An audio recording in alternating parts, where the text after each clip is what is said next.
A very good morning to all of you. I am Dr. Ranjita and you all are welcome to Study IQ. आज के इस lecture में हम लोग फिर से पढ़ने जा रहे हैं MCQs को और हम MCQs के सेट्स के साथ साथ साइंस को रिवाइज भी करेंगे। तो आज के जो भी मेरे क्वेश्चंस हैं वो सारे के सारे बिहार PCS में पूछे गए क्वेश्चंस हैं। So let's start.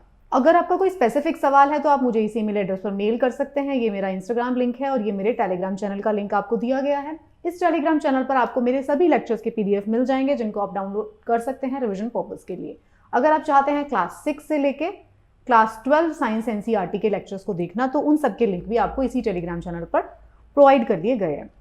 इस सेट का पहला सवाल आपको आपकी स्क्रीन पर दिखाई दे रहा है कि which of the following does not contain neutron. तो पहला सवाल आपसे पूछा जा रहा है न्यूट्रॉन्स के बारे में। इनमें से कौन सा ऐसा एलिमेंट है जिसके अंदर न्यूट्रॉन्स नहीं होते हैं। तो इसमें दिया गया ऑक्सीजन, इसके अंदर दिया गया पहला एलिमेंट ऑक्सीजन, फिर दिया गया नाइट्रोजन, फिर दिया गया हाइड्रोजन और फिर दिया गया कॉपर। ओके, तो इन सब के अंदर जो भी मैंने आपको ये NCERT से क्वेश्चन है, सीधा सीधा बहुत आसान सवाल है, हमने डिस्कस भी किया अपनी NCERT सीरीज में। इसमें आपसे ये पूछा जा रहा है, मैंने आपको बताया था कि एक अगर न्यूक्लियस का स्ट्रक्चर होता है तो उसके अंदर एक न्यूक्लियस का ये एटम का जो स्ट्रक्चर होता है उसके अंदर न्यूक्लियस होता है, न्यूक्लियस के अंदर प्रोटॉन्स रहते हैं और न्यूट्रॉन्स होते हैं और इलेक्ट्रॉन्स उसके चारों तरफ चक्कर लगाते हैं इलेक्ट्रॉन्स। तो मैंने आपको बताया था एटॉमिक जो नंबर है वो होता है नंबर ऑफ प्रोटॉन्स का नंबर, राइट। तो अगर हम ऑक्सीजन की बात करें तो इसका एटॉमिक नंबर 8 है, तो इसके अंदर 8 प्रोटॉन होते हैं। तो जितने प्रोटॉन है उतना ही इलेक्ट्रॉन होता है, ये भी मैंने आपको समझाया था।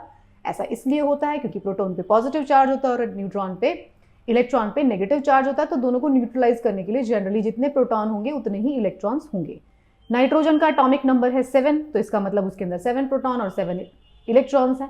हाइड्रोजन का एटॉमिक नंबर है 1, तो अब उसके पास जो है एक इलेक्ट्रॉन, और कॉपर का जो भी है 29 है शायद, तो आप देख लीजिए। तो अब हाइड्रोजन की बात होती है, उसका एटॉमिक नंबर है 1। तो हमने अब बात किया था, इसका सवाल का जवाब है हाइड्रोजन। तो हमने बात किया था हाइड्रोजन जो है एक ऐसा स्पेशल एलिमेंट है जिसके हमें आइसोटोप्स मिलते हैं, जिसको हम क्या कहते हैं, जिसको हमने प्रोटियम, ड्यूटेरियम और ट्रिटियम कहा। प्रोटियम कहा, ड्यूटेरियम कहा और ट्रिटियम कहा। तो प्रोटियम जो था, प्रोटियम वो हाइड्रोजन का एटम है जिसके अंदर एक प्रोटॉन है और एक इलेक्ट्रॉन है, न्यूट्रॉन का नंबर है 0। ड्यूटेरियम जो है वो हाइड्रोजन का ऐसा आइसोटोप है जिसके अंदर एक प्रोटॉन है, एक इलेक्ट्रॉन है और एक ही न्यूट्रॉन है। तो इसका एटॉमिक मास कितना होता है 2, इसका एटॉमिक मास कितना होता है 1 और इसका एटॉमिक मास होता है 3, जिसके अंदर एक प्रोटॉन, एक इलेक्ट्रॉन है और 2 न्यूट्रॉन है। तो एटॉमिक मास कैसे बनता था, एटॉमिक मास बनता था प्रोटॉन प्लस न्यूट्रॉन। तो क्योंकि हाइड्रोजन का जो प्रोटियम आइसोटोप है उसका एटॉमिक नंबर 1 है, तो उसका मतलब उसके अंदर सिर्फ एक प्रोटॉन है, न्यूट्रॉन का नंबर है 0। तो ये इसका आंसर था हाइड्रोजन। उससे पहले, ये समझने से पहले हम ये भी समझ लेते हैं कि आइसोटोप्स क्या होते हैं। आइसोटोप्स की अगर मैं बात करती हूँ तो आइसोटोप वो एलिमेंट्स है, 2 और more types of atom that have same atomic number, उनका एटॉमिक नंबर सेम रहेगा। अब क्योंकि उनका एटॉमिक नंबर सेम है मतलब number of proton in their nucleus will remain same and position in the periodic table वो भी सेम रहेगी and hence belongs to the same chemical element. मतलब अगर किसी का प्रोटॉन का नंबर सेम रहता है किसी एलिमेंट का तो वो सबके सब सेम एलिमेंट होते हैं। दे डिफर इन न्यूक्लियन, मतलब उनके अंदर जो मास नंबर, मतलब जो न्यूक्लियस के अंदर जो रहते हैं, मतलब प्रोटॉन प्लस न्यूट्रॉन, इसका नंबर डिफर करता है, दैट इज एटॉमिक मास। तो वो डिफर करता है। अब क्योंकि इनके अंदर एटॉमिक प्रोटॉन का नंबर सेम रहता है, एटॉमिक नंबर सेम रहता है, इसलिए इनके पास क्या होते हैं, आइसोटोप्स जो होते हैं सेम केमिकल प्रॉपर्टीज शो करते हैं। डिफरेंस कहाँ पे होता है, डिफरेंस होता है उनके एटॉमिक मास में और उनकी फिजिकल प्रॉपर्टीज डिफरेंट होंगी। केमिकल प्रॉपर्टीज में वो हमेशा सेम रहेंगे। भाई हाइड्रोजन से कैसे रिएक्ट करेंगे, मतलब ऑक्सीजन से कैसे रिएक्ट करेंगे, वो सब चीजें सेम रहेंगी। उनकी फिजिकल प्रॉपर्टीज चेंज हो सकती है, दिखने में कैसे है, स्मेल कैसी आ रही है, वो सारी प्रॉपर्टीज अलग हो सकती है, बट केमिकल प्रॉपर्टीज आइसोटोप्स की हमेशा सेम रहती है। तो आइसोटोप के बारे में आपको बहुत सारे फैक्ट्स पता चले यहाँ से। एटॉमिक नंबर सेम, डिफरेंट क्या है, atomic mass and physical properties. Same क्या रहेगा, एटॉमिक नंबर सेम रहेगा और केमिकल प्रॉपर्टीज सेम रहेंगे। एटॉमिक नंबर सेम होने का मतलब है प्रोटॉन्स का नंबर सेम रहेगा हमेशा और इलेक्ट्रॉन्स का नंबर सेम रहेगा, बट डिफरेंट क्या होगा, न्यूट्रॉन्स का नंबर। तो ये हमारा पहला सवाल था। दूसरा सवाल जो आपकी स्क्रीन पर आपको दिखाई दे रहा है उसमें आपसे पूछा जा रहा है कि जो बॉडी का टेम्परेचर है उसे कौन सी ग्लैंड रेगुलेट करती है। अगेन NCERT का सवाल। थैलेमस है, हाइपोथैलेमस है, सेरिबेलम है, मेड्यूला है, या कोई भी नहीं है, या एक से ज्यादा है? ये आपसे पूछा गया ऑप्शन में। तो सीधा एनसीईआरटी का सवाल है। मैंने आपको अपने एनसीईआरटी चैप्टर में पढ़ाया था, 9, 10, 11, 12 में भी पढ़ाया है। मैंने आपको बताया था कि जो हमारी बॉडी के अंदर ग्लैंड्स होती हैं उनका अलग अलग रोल होता है। वो सिक्रीट क्या करती हैं? ग्लैंड्स क्या सिक्रीट करेंगी? एंडोक्राइन ग्लैंड्स जो होती हैं वो सिक्रीट करती हैं हार्मोन्स। तो ये हार्मोन्स की बात होगी। ये सारी एंडोक्राइन ग्लैंड्स है, ये हमारी बॉडी में अलग अलग जगह पे सिचुएटेड है।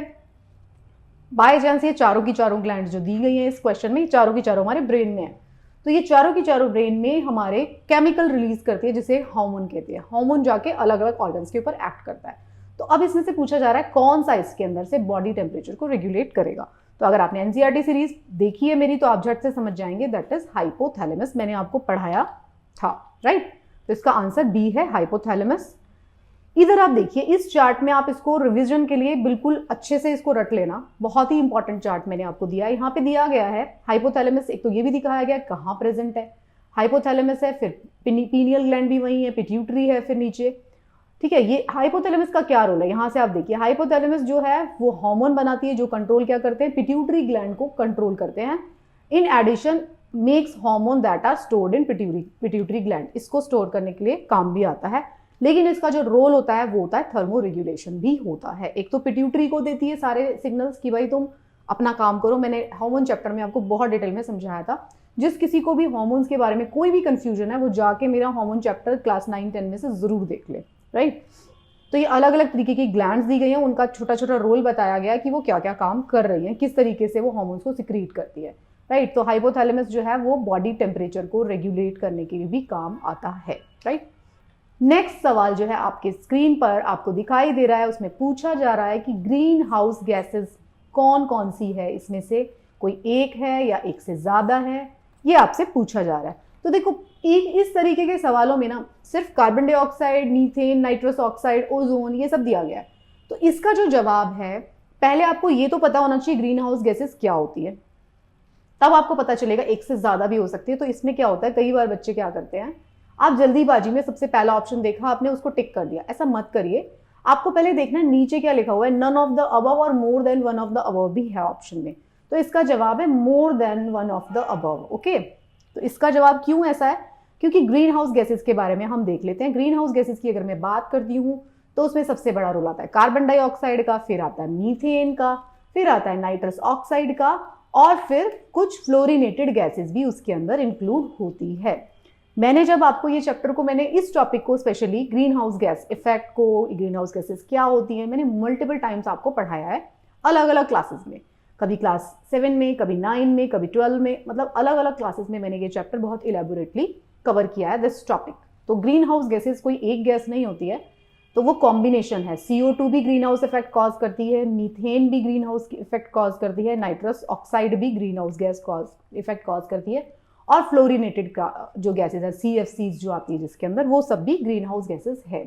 ग्रीन हाउस का मतलब क्या होता है ये भी मैंने आपको समझाया था। मतलब कि एक ऐसा कोई चेम्बर है जिसके अंदर से अर्थ का, लास्ट क्लास में भी आपको मैंने, लास्ट सेट ऑफ क्वेश्चंस में भी आपको मैंने समझाया है, हमारी अर्थ जो है उसके ऊपर इनकमिंग सोलर रेडिएशन जो होती है शॉर्ट वेव होती है, जो टेरेस्ट्रियल रेडिएशन बाहर जाती हैं वो लॉन्ग वेव्स होती है।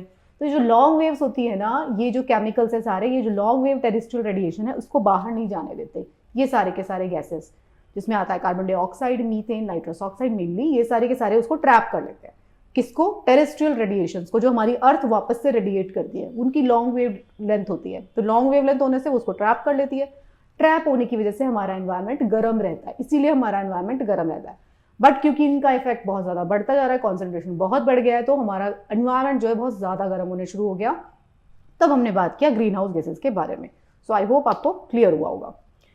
अगला सवाल, सवाल नंबर 4 आपकी स्क्रीन पर है। आपको से पूछा गया, इस सवाल में आपसे पूछा गया था कि what is the unit of pressure, pressure का यूनिट क्या है। तो अगर हम प्रेशर के SI यूनिट की बात करते हैं, जो इंटरनेशनल स्टैंडर्ड्स वाली यूनिट की बात करते हैं, तो प्रेशर का यूनिट होता है पास्कल, ठीक है? पास्कल प्रेशर का यूनिट है। अब लेकिन यहां पे आपसे पूछा गया है what is the unit of pressure, मतलब ये हमने अगेन एनसीईआरटी का सवाल है, एनसीईआरटी में हमने इसको पढ़ा था क्लास 8 या 7 की एनसीईआरटी में। तो प्रेशर का जो यूनिट होता है, देखिए आप, newton square metre, newton metre, newton, newton तो नहीं हो सकता, न्यूटन तो फोर्स है, न्यूटन मीटर। तो न्यूटन मीटर, न्यूटन पर मीटर भी हो सकता है, न्यूटन मीटर, न्यूटन पर मीटर स्क्वायर भी हो सकता है। तो क्या है, हमने एनसीईआरटी में पढ़ा था, तो इसका जवाब है A. Okay, newton square metre. तो एसआई यूनिट क्या है, पास्कल है, ये हमने देख लिया। पास्कल को किस में डिनोट करते हैं हम, 1 न्यूटन पर स्क्वायर मीटर, मतलब न्यूटन पर metre square. 1 metre square area में कितना फोर्स अप्लाई हुआ है, दैट इज कॉल्ड प्रेशर। मतलब समझिए, इसको रटने की कोई जरूरत नहीं है। एक एरिया में, एक एरिया है 1 मीटर स्क्वायर एरिया हमने ले लिया स्टैंडर्ड, उसके ऊपर कितना न्यूटन, न्यूटन फोर्स है, कितना न्यूटन फोर्स उसके ऊपर अप्लाई हुआ है, that would be pressure. Pressure तभी होता है ना जब आप किसी चीज को दबाना शुरू कर देते हो।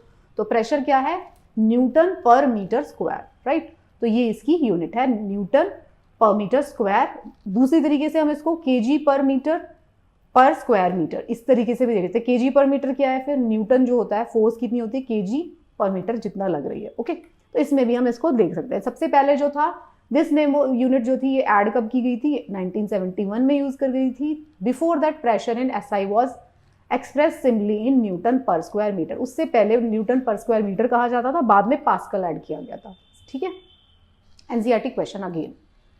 अगला सवाल जो आपको आपकी स्क्रीन पर दिखाई दे रहा है, उसमें पूछा जा रहा है पीएच वैल्यू जो है, which of the following has pH value 7।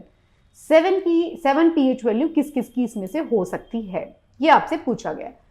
तो सिंस ये थोड़ा सा डिबेटेबल क्वेश्चन है, अभी मुझे पता नहीं बिहार पीसीएस में अपनी आंसर की में क्या लिखा है इसको, बट मैं आपको पूरा समझा दूंगी, आप अपना ब्रेन अप्लाई कर सकते हैं। अगेन आपको दूसरा क्वेश्चन ये फिर से आ सकता है कहीं ना कहीं एग्जाम में, तो आपको बेसिक अंडरस्टैंडिंग डेवलप करना जरूरी है। तो इसमें पूछा गया प्योर वाटर। पहले तो आप देखिए पीएच क्या होता है, पीएच 7 होता है न्यूट्रल पीएच। ठीक है, ये तो समझ गए, तो न्यूट्रल सॉल्यूशन तो पक्का है।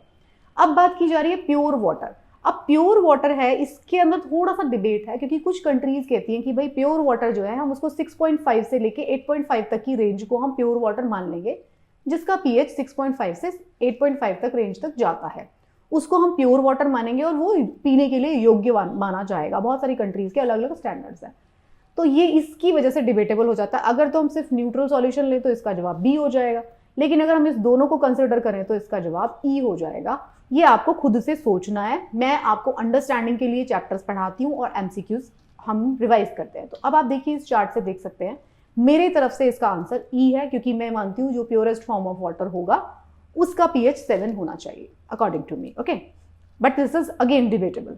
तो आप इसमें देख सकते हैं, इसमें न्यूट्रल पीएच का चार्ट आपको दिखाया गया है। 7 जो होता है न्यूट्रल होता है, अगर लो जाएगा तो एसिडिक होगा, हाई जाएगा तो एल्केलाइन पीएच हो जाएगा, राइट। पीएच को कैसे हम नापते हैं, 2-3 सेट पहले मैंने आपको बताया भी था। कुछ नेचुरल इंडिकेटर्स होते हैं, कुछ आर्टिफिशियल इंडिकेटर्स होते हैं। नेचुरल इंडिकेटर्स में से एक था लिथमस। तो लिथमस जो होगा, जब टर्न होता है ब्लू, रेड से ब्लू टर्न होता है तो बेसिक है। ये मैंने आपको रटने के लिए बोला था, ब्लू मीन्स बेसिक। तो रेड से ब्लू जब टर्न होता है तो बेसिक है पीएच, राइट। तो ये पीएच स्केल है, इसमें अलग अलग फूड आइटम्स आपको दिखाए गए हैं आपके इंटरेस्ट के लिए। देखो कॉफी का पीएच 5 दिखाया गया है, स्टमक एसिड का पीएच देखिए कितना है, बैटरी का पीएच, लेमन का पीएच 2 एसिडिक है बहुत ज्यादा, सोप्स, स्टमक टैबलेट, ये सब का कुछ कुछ इंटरेस्टिंग आइटम्स यहाँ पे दिखाए गए हैं। यहाँ पे मैंने इसमें लिखा हुआ है क्योंकि डिबेटेबल है, 6.5 से 8.5 तक हो सकता है, यूएस में ये परमिसिबल है, तो इसलिए थोड़ा सा डिबेट है इस क्वेश्चन में। आई होप आपको ये समझ में जरूर आया होगा कि पीएच का मतलब 7 पे, जरूरी नहीं है 7 पे रहे, और आप 7 से थोड़ा कम वाला पानी भी पी सकते हैं, क्योंकि ये सारी चीजें तो अपन लोग खाते ही है ना, लेमन हम खाते हैं, टोमेटो हम खाते हैं। तो अगर हम पीएच थोड़ी इधर उधर जाती है तो वो हमारी बॉडी को बिल्कुल उतना हार्म नहीं करती। अब लेमन कोई आप 1-1 किलो जूस तो नहीं पी सकते ना लेमन का, बहुत छोटी सी क्वांटिटी लेते हैं, तो एसिडिक पीएच भी हमारा स्टमक टॉलरेट कर सकता है। हमारे स्टमक के अंदर तो खुद ही सबसे स्ट्रॉन्ग एसिड रहता है, राइट।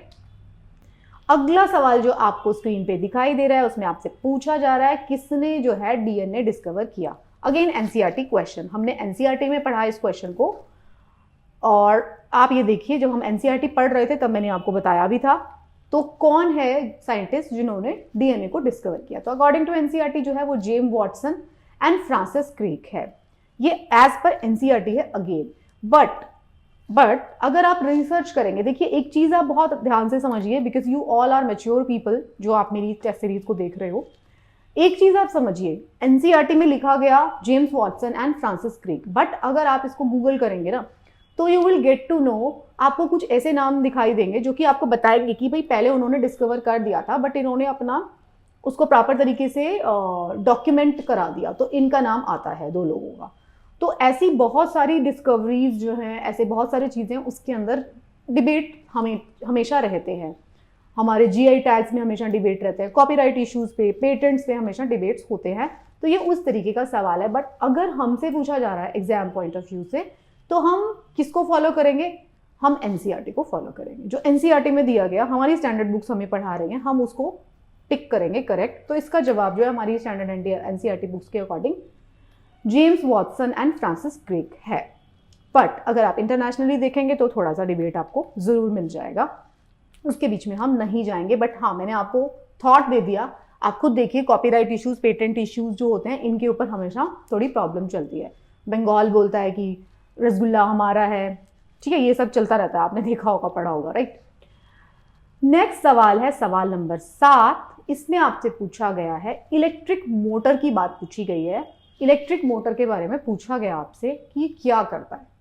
हीट को कन्वर्ट करता है इलेक्ट्रिकल एनर्जी में, इलेक्ट्रिकल एनर्जी को कन्वर्ट करता है हीट में, इलेक्ट्रिकल एनर्जी को कन्वर्ट करता है मैकेनिकल एनर्जी में, या मैकेनिकल एनर्जी को करता है कन्वर्ट इलेक्ट्रिकल एनर्जी में, या एक ऑप्शन दिया गया कि एक से ज़्यादा भी हो सकता है क्या।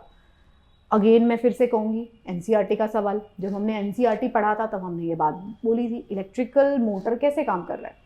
इलेक्ट्रिकल मोटर जब मैंने आपको पढ़ा रही थी करंट वाला टॉपिक, तो मैंने आपको बताया था कि इलेक्ट्रिकल मोटर में क्या हो रहा था। जो एक कॉइल लगी हुई थी, उसके बीच में यहाँ पे एक शाफ्ट लगी हुई थी। जैसे ही करंट पास करता है, उसके बीच में यहाँ पे 2 ब्रश लगे हुए थे, वो घूमना शुरू कर देता है। घूमने की वजह से इसको भी, रॉड को भी घुमा देता है। अगर रॉड घूम रही है तो क्या हो रहा है, यहाँ पे इलेक्ट्रिकल एनर्जी हुई पैदा, उससे उसने रॉड को घुमा दिया, तो क्या हुआ, इलेक्ट्रिकल एनर्जी से मैकेनिकल एनर्जी कन्वर्ट हो रही है। तो इलेक्ट्रिकल मोटर जो है, ऑप्शन इसका सही जवाब है सी। इलेक्ट्रिकल मोटर क्या करती है, कन्वर्ट कर देती है। इलेक्ट्रिक मोटर क्या है, इलेक्ट्रिक मोटर एक इलेक्ट्रिक मशीन है जो कन्वर्ट कर देती है इलेक्ट्रिक एनर्जी को मैकेनिकल एनर्जी में। मोस्टली जो इलेक्ट्रिक मोटर होती हैं operates through interaction between the Motors magnetic field and electric current in a wire winding में वायर्स को जोड़ दिया जाता है। This interaction generates a force in the form of torque. Torque produce हो जाता है और मोटर की जो शाफ्ट होती है वो घूमने लगती है। ये देखिए शाफ्ट, आप ये देखिए, ये रहा, इसके बीच में टॉर्क प्रोड्यूस हो गया, ऐसे घुमा, इसने इसको एक्सल को घुमा दिया। जैसे ये घूमेगा, इसके साथ में आप कुछ भी अटैच कर लो, जो भी चीज इसके साथ अटैच है वो घूमना शुरू हो जाएगी।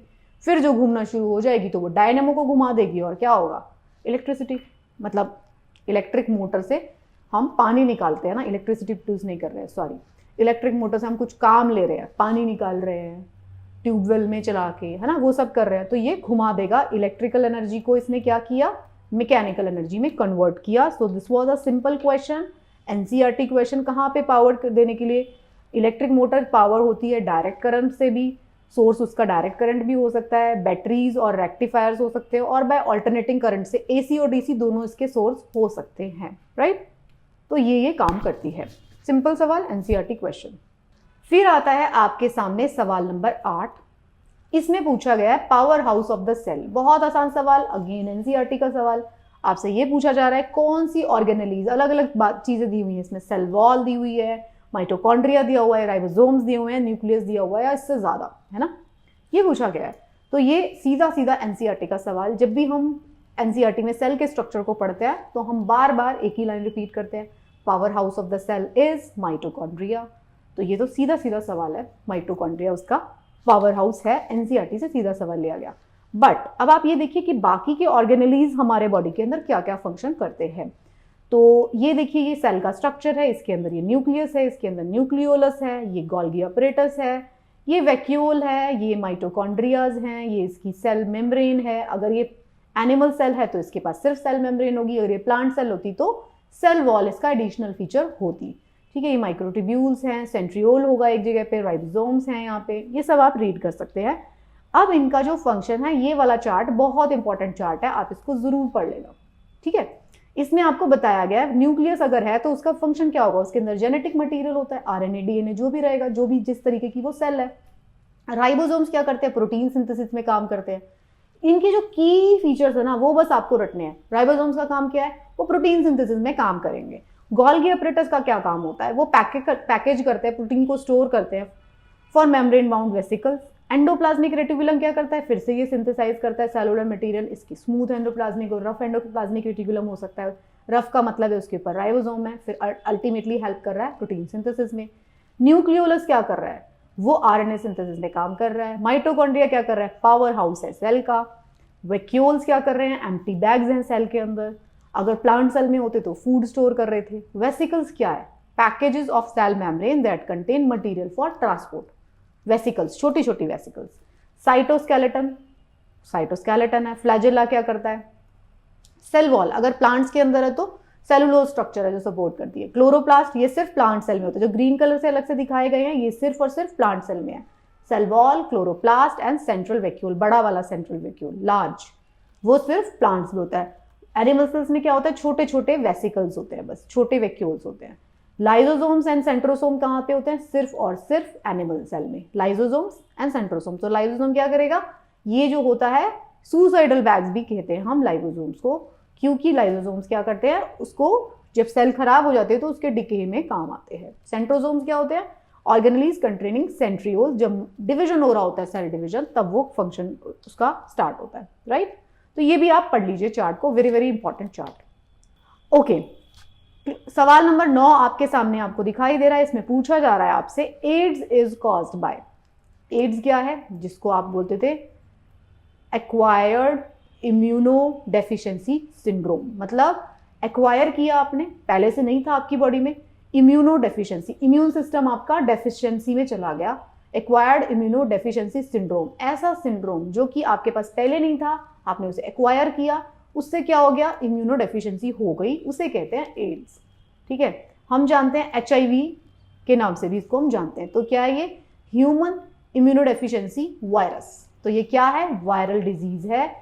सिंपल सवाल, ये वायरल डिजीज है। मैंने आपको अपनी NCERT सीरीज में पढ़ाया भी था कि वायरस क्या होता है, बैक्टीरिया क्या होता है, फंगस क्या होती है, या कोई और हेलिमेंट्स, ये सब लोग क्या होते हैं, मतलब ये सब ऑर्गेनिजम्स क्या होते हैं। तो हमने ये बहुत अच्छे से पढ़ा था। तो एड्स जो है ये वायरल डिजीज है, सिंपल सवाल। अब आपको ये देख लीजिए, ये वाला जो चार्ट मैंने आपको दिया गया है, मैंने कुछ इंपॉर्टेंट वायरल डिजीजेस का चार्ट आपको दिया है, जिसमें से आता है जैसे कॉमन कोल्ड आएगा, मम्प्स आएगा, मीजल्स आएगा, हेपेटाइटिस आएगा, चिकन पॉक्स आएगा, पोलियो आएगा, डेंगू फीवर आएगा, चिकनगुनिया आएगा, और क्या आएगा, और लंबी लिस्ट हो सकती है। इसके अंदर कोरोना वायरस आएगा। कोरोना वायरस कौन सा है, फ्लू लाइक जो डिजीज कॉज करता है। ये सारे के सारे इसके अंदर कॉमन कुछ नाम दिए गए हैं।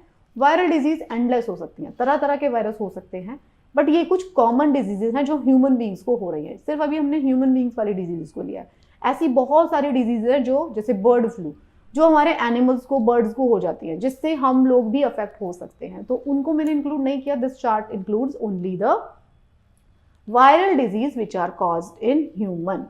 तो आप इसको जरूर पढ़ लें, इसमें 2-3 चीजें आप पढ़ लें। एक तो डिजीजेस कौन कौन सी हैं आपको पता होना चाहिए, उसके बाद इसका कॉजेटिव एजेंट के वायरस का नाम, राइनो वायरस से होता है, मम्प्स जो है RNA वायरस है, हेपेटाइटिस वायरस है, इसके साइट ऑफ इन्फेक्शन आपको पता होना चाहिए, कहाँ हो रहा है। 2-3 बार आप पढ़ेंगे तो आपको अच्छे से समझ में आ जाएगा।